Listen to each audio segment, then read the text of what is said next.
You cannot be alive in a home or in a school and not understand that to read is cool or to learn to read is really important and that reading can bring real life to you. So children who can't read well, I think would be in a potentially a constant state of discouragement or even some despair there.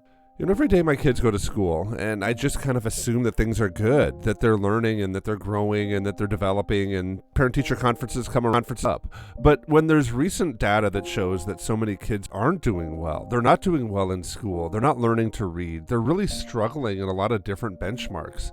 So when we hear that as parents, how should we feel? It can lead a lot of us into a dark place. But today on the Celebrate Kids podcast with the daily segment, Facing the Segment, we're going to go into this a little bit and help us think well about how we can be engaged and involved as parents when maybe it hasn't been something that's totally natural or we're even invited into all the time. So let's turn now to Dr. Kathy Cook. Don't be afraid of the dark. Be careful with stars. Not every light is gonna guide you, baby. Not every light is gonna guide you. Dr. Kathy, the National Assessment of Education Progress is considered one of the best gauges for academic progress of the U.S. school system. The most recent exam was administered in early 2024 in every state, testing 4th and 8th grade students on math and reading. Among the few bright spots was an improvement in 4th grade math, where the average score ticked up 2 points on a scale of 500. It's still 3 points lower than the 2019 pre-pandemic average, but some states and districts made significant strides, including Washington, D.C., where the average score increased by 10 points. For the most part, however, American schools haven't really begun to make progress from what many are calling kind of the COVID education dearth. The math average score for 8th grade students was unchanged from 2022, while the reading scores fell by 2 points at both grade levels. 1/3 of 8th grade students scored below basic in reading. That's the most ever in the history of the assessment. Dr. Kathy, you received, I believe it's your PhD in teaching kids to read, in reading ability, right? Why is reading really a benchmark that we need to be concerned about? What happens in kids' minds and even their development with reading? Yeah, thanks for the question. This is fascinating and it's very discouraging. Let me just start by saying this is really discouraging. So, what happens in the mind when kids learn to read? They connect thoughts with words, and words are necessary for communicating. And reading will always be a predictor of school success. You can't study anything without words. And so, without this ability to read, all of the nonfiction courses are really hard: history, science, economics, foreign language. It's just extremely difficult. So, it's about thinking, not just reading.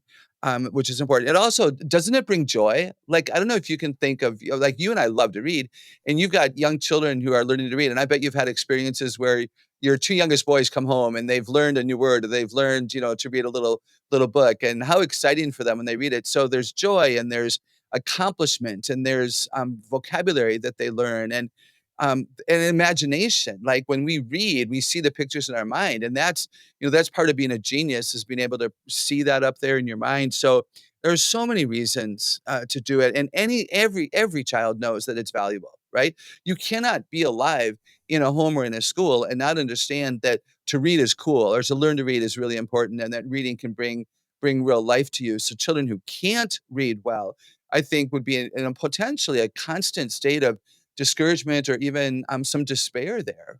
Dr. Kathy, a lot of people really end up blaming the pandemic for where these results are. And I think even kind of like where that despair that you're kind of speaking of kind of comes from, right? We end up looking at what happened during the pandemic as being the root cause of all of this, of the concern or maybe even some of the anxiety that comes with learning for kids because they didn't spend time in the classroom. And now these scores are really dropping.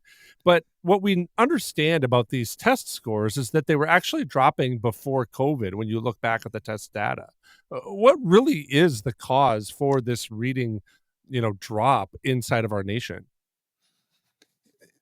First, I do want to acknowledge that COVID is a factor. You're correct, because I've seen the research as well that prior to COVID, the educational system was already beginning to break and kids were already um, not as significant as content, which is tragic to me. I'll talk about that more in a second.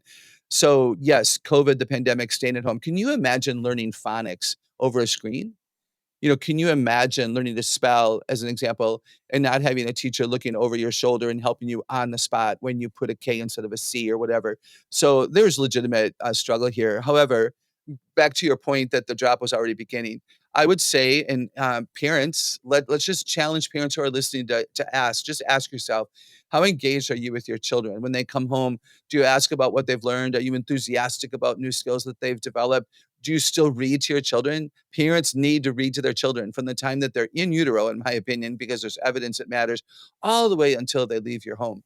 You can read Bible, you can read adventure stories, you can read poetry if you have a seventh grade daughter who loves poetry, but to read to our children. And they also need to see us read. In fact, dads are critically important to boys who are slower learners in the academic sense, because if they don't see their dad ever reading, they don't value reading. If they only see their dad wrestling on the floor and, watching sports on TV, and nothing wrong with that. But if they never see their dad reading a newspaper, which, Dave and I grew up watching both parents, you know, read everything in the newspaper, and hardly anybody gets a newspaper anymore. So we don't have that to model. If they don't see a dad getting curious about the written word, that negatively affects the boys in particular. So I want to challenge people with that. Being read to early on is significant, but reading forever matters. And then I also want to say, and I hope this comes across right. Again, I'm not blaming all parents. There are some parents listening who are phenomenal at this. So let me put that out there. And I'm going to say something else now, and I'm not putting blame on everyone, but it's a true statement that we at Celebrate Kids we need to speak out about, and that is that teachers in our public schools have way too much to do and way too much to be responsible for. When I taught second graders, which I admit was a long time ago, we had reading, writing, and math, science, and history. And we had big enough classrooms with tables in the back that we could gather a group of kids around to do really cool experiments. We had enough time in our day and resources on the shelf that we could create little role play dramas or whatever. And in so many of our public schools today, teachers are required and responsible for way too much that should be left to the church and to the home. And so there's fewer minutes in a day. And I think that affects the kids. Dr. Kathy, I do think it affects the kids. And I think a lot of times when parents, when we kind of hear this data, we look at our own kids kind of sitting on the floor and we think, oh no, like they're destined for this. But our friend John Stone Street has a great saying that I really appreciate. He has this saying, and I'm not going to quote it exactly the way that he says it, but it's kind of this idea that statistics are really destiny for culture, but they don't have to be for individuals. And so as we look at this, how do we engage our kids to help them with these test scores when schools might not seem to maybe have it under control for the broader culture? Yeah, many of the things that just said would be relevant to answer this question as well. Read to them, read with them, sit next to your child and quickly help when there's an unknown word. Talk about your joy of discovery of things that you've read. Be engaged with homework. If your children go to a school that has daily or every other day homework, ask about it. Sit with them. Help them be successful. I think tests. When people ask when my parents were alive, they would be asked on somewhat a regular basis, what did they do right? Because my brother has an earned PhD and a postdoctorate after that. I just retired from 50 years as a renowned clinical chemist. And then, I have an earned PhD and I do what I do. And so they were often asked, what did you do right? And I would answer the question because my mom, she lived longer than my dad. She wasn't able to answer it. And I said, Mom, one of the things you guys did was pay attention to daily work, not just tests. You didn't ask us just how did we do on a test. You asked if we had a test and you were available, you would sit with us maybe at the table, or you would allow for the whole home to be quiet if Dave or I were, concentrated on something and we didn't want to be alone upstairs in our bedroom. So, the parents' attitudes toward daily work and toward assessment is really, really important. To ask about learning. One of the most important things here to engage kids to care about school, to care about math and reading, and to care about doing well would be that we don't just ask, how did you do? We ask, what did you learn when you did that? What made you jump for joy in your heart today at school? What made you curious? What do you hope your teacher keeps talking about? When did you really feel smart today? To ask different questions can engage kids, and then they begin to understand that it's important. In fact, Proverbs 4:13 says that learning is our life. Sometimes I've quoted that to children.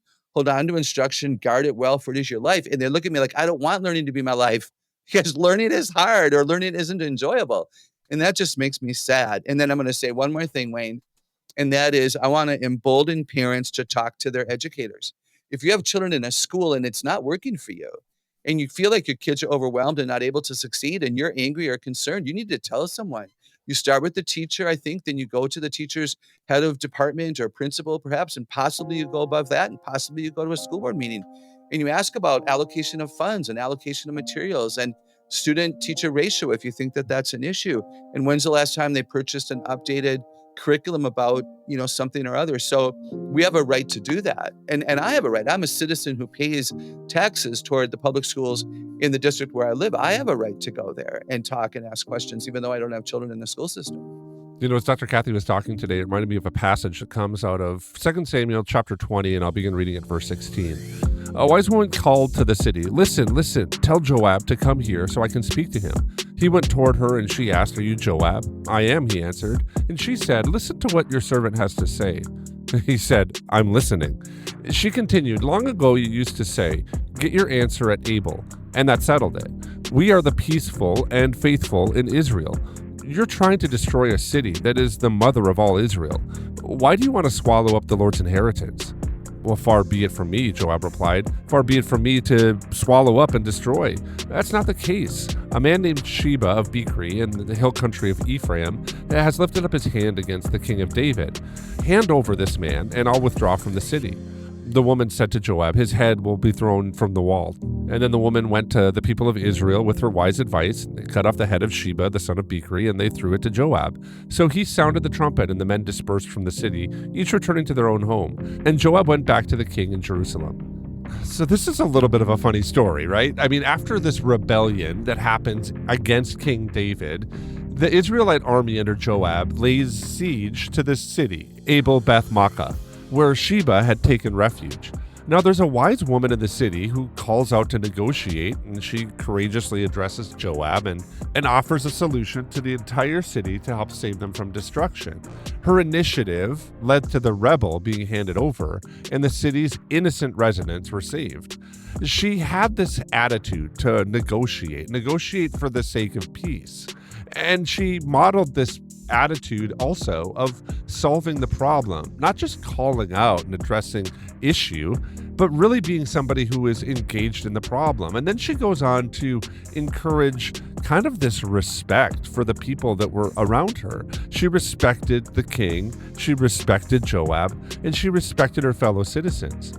I wonder if, especially with this issue, if this might be a little bit of a model for us. Sometimes we want to naturally go and maybe name call or address situations with raising the temperature in the room and calling out that somebody should be held accountable.